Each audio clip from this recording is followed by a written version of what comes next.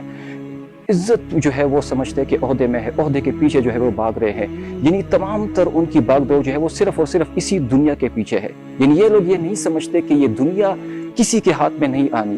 آج آپ لاکھ پراپرٹی بنا لے، لاکھ پراپرٹی آپ بنا لے، لاکھ پیسہ آپ کما لے، لاکھ آپ بڑے بڑے گھر بنا لے، یہ پیسہ جو آپ نے اتنی محنت سے کمایا، اس میں آپ نے حلال و حرام کی جو ہے وہ پرواہ نہیں کی، کل کو آپ کی اصل جگہ جو ہے وہ اتنی چھوٹی سی زمین ہے، اتنی چھوٹی سی جگہ ہے آپ کی۔ کل آپ جب وہاں پہ جائیں گے حساب آپ دیں گے اور مزے کوئی اور کرے گا۔ آج جو پراپرٹی آپ بنا رہے ہیں، یہ پراپرٹی یہ آج آپ کے نام ہے، یہی پراپرٹی کل کسی اور کے نام ہو جائے گی۔ یہ بڑے بڑے بنگلے جس میں آپ اپنے خوابوں کو جو ہے وہ سردی کی سخت جو یخ راتیں ہوتی ہے، جو سرد راتیں ہوتی ہے، اس میں آپ اپنی نیندوں کو حرام کر کے آپ اپنے اسی گھر کو بنانے میں لگے رہتے ہیں۔ آپ کہتے ہیں کہ یار یہ یہاں سے ٹائلز آئیں گے، آپ کہتے ہیں یہاں سے سیلنگز آئے گی، آپ کہتے ہیں یہ کچن ہے، آپ کہتے ہیں یہ بیڈ روم ہے، آپ کہتے ہیں کہ یہ گیسٹ روم ہے۔ یعنی ہر طرح سے آپ اس کو دیکھ کے خوش ہوتے ہیں، لیکن جو آپ کا اصل گھر ہے، آپ کا اصل گھر تو اتنا چھوٹا سا گھر ہے، اس کے لیے آپ کیا تیاری کر رہے ہیں؟ اس گھر میں تو نہ پھر آپ کا جو ہے وہ کھڑکی ہوگی، اس گھر میں تو نہ آپ کے اتنے بڑے بڑے جو ہے وہ ٹائلز ہوں گے، اس گھر میں نہ اتنی بڑی بڑی جو ہے وہ اتنے بڑے بڑے دروازے ہوں گے، وہاں پہ تو کچھ بھی نہیں ہوگا۔ یہ جو لائٹس آپ کے اس گھر میں ہے، آپ نے ہر طرف جو ہے وہ بتیاں جو ہے وہ لگائی ہوئی ہے، اس آپ کا جو حقیقی گھر ہے، اس حقیقی گھر میں آپ کے پاس کیا ہوگا؟ یعنی یہاں پہ آپ اتنی زیادہ محنت کرتے ہیں، اتنی زیادہ بھاگ دوڑ کرتے ہیں، لیکن آپ نے یہ بھولا ہوا ہے کہ آپ جب یہاں سے جائیں گے تو آپ کے پاس کچھ نہیں ہوگا۔ اگر ہم دیکھتے ہیں تو یہ ساری محنت ہم کیوں کرتے ہیں؟ یہ ساری محنت ہم کسی اور کے لیے کر رہے ہوتے ہیں، اور ہم سمجھتے ہیں کہ یہ ساری محنت میں اپنے لیے کر رہا ہوتا ہوں۔ حقیقتاً اگر ہم دیکھ لیں، ہم اس وقت ہمیں دنیا نے دھوکے میں ڈالا ہوا ہے۔ دھوکے میں اس لیے ڈالا ہوا ہے کہ آپ دیکھ لیں کہ ہم جب اس دنیا میں آتے ہیں، اس دنیا میں آتے ہوئے ہم ننگے ہوتے ہیں، ہمارے پاس کچھ نہیں ہوتا، بدن پہ ٹکڑا نہیں ہوتا، اور جب ہم یہاں سے جا رہے ہوتے ہیں تو یہاں پہ جاتے ہوئے امیر ہو غریب ہو، سب یہاں سے جب اپنے ساتھ لے کر جاتے ہیں تو اپنے ساتھ کیا لے کر جاتے ہیں؟ یہی 2 گز کفن کا ٹکڑا اپنے ساتھ لے کر جاتے ہیں۔ بعض لوگوں کو وہ بھی نصیب نہیں ہوتا۔ یعنی اتنی ساری محنت آپ نے صرف 2 گز کفن کے ٹکڑے کے لیے کی، اتنی ساری بھاگ دوڑ، اتنا لوگوں کا آپ نے حق صرف اس 2 گز کفن کے ٹکڑے کے لیے کیا، اپنی آخرت کو آپ نے صرف اور صرف اس 2 گز کفن کے ٹکڑے کے لیے برباد کیا۔ مجھے سمجھ نہیں آ رہی کہ ہم کس جگہ پہ جا رہے ہیں۔ ہماری اوورال اگر ہم تعلق کو دیکھیں، ہمارا تعلق سارا کا سارا اسی دنیا کی بیس پر ہے۔ اگر کسی کے دل میں خوف خدا ہے، اگر کسی کے دل میں اللہ اور اس کا رسول بستا ہے، ہم اس کو جو ہے وہ حقارت کی نظر سے دیکھتے ہیں، ہم اس کے ساتھ قطع تعلق کرتے ہیں، ہم یہ بھول جاتے ہیں کہ بھئی اصل بندہ، اصل ہیرا یہ لوگ ہوتے ہیں، کیونکہ قیامت کے دن ان لوگوں کے بارے میں آپ لوگوں سے سوال ہوگا۔ اب خود اندازہ لگا لے کہ یہ جو کچھ آپ دیکھ رہے ہیں، یہ جو کچھ ہو رہا ہے، اس میں کامیابی چھپی ہوئی نہیں ہے، یہ اصل میں آپ کو ناکامی کی جانب لے کر جا رہے ہیں، لیکن ہماری آنکھ اس چیز کو نہیں دیکھتی۔ اسی طرح سے اگر ہم دیکھتے ہیں، اللہ رب العزت سورہ اعلیٰ میں کیا فرماتے ہیں؟ آیت نمبر 16 اور آیت نمبر 17 میں، بل تؤثرون الحیات الدنیا، اور یہ لوگ کیا کر رہے ہیں کہ یہ لوگ دنیا کی زندگی کو آخرت پر ترجیح دے رہے ہیں، والآخرۃ خیر وابقیٰ، یقیناً کہ آخرت کی زندگی اس سے بہت بہتر اور بہت بقا والی ہے۔ اب خود آپ اندازہ لگا لیں کہ اللہ رب العزت خود یہ فرما رہے ہیں کہ یہ لوگ اب دنیا کی زندگی کو آخرت پر ترجیح دے رہے ہیں، اور ساتھ میں پھر یہ بھی فرما رہے ہیں والآخرۃ خیر وابقیٰ، کہ آخرت کی زندگی تو اس سے بہت بہتر اور بہت بقا والی ہے۔ بہت بقا سے مراد یہ ہے کہ نہ ختم ہونے والی ہے، لیکن اس وقت شیطان نے ہماری عقلوں پہ پردے ڈال دیا، ہمیں یہ چیزیں سمجھ نہیں آ رہی۔ اور پھر اگر ہم دیکھتے ہیں حدیث کی روح سے، حدیث پاک کا مفہوم ہے کہ نبی پاک صلی اللہ علیہ وسلم نے ارشاد فرمایا کہ اللہ رب العزت جس بندے سے محبت کرنے لگ جاتے ہیں تو اسے دنیا کے مال و منصب سے دور رکھ دیتے ہیں، اس طرح سے جس طرح سے تم لوگ اپنے مریضوں کو پانی سے دور رکھتے ہو۔ اب خود اندازہ لگا لیں کہ ہر جگہ پہ اس دنیا کے حوالے سے آپ کو بتایا گیا ہے، آپ کو کہا گیا ہے کہ اس دنیا میں کوئی بھی چیز جو ہے وہ ہمیشہ کے لیے نہیں ہے، ایک دن ہم نے اس دنیا سے چلے جانا ہے۔ تو خدا را اپنے اوپر جو ہے وہ محنت کریں۔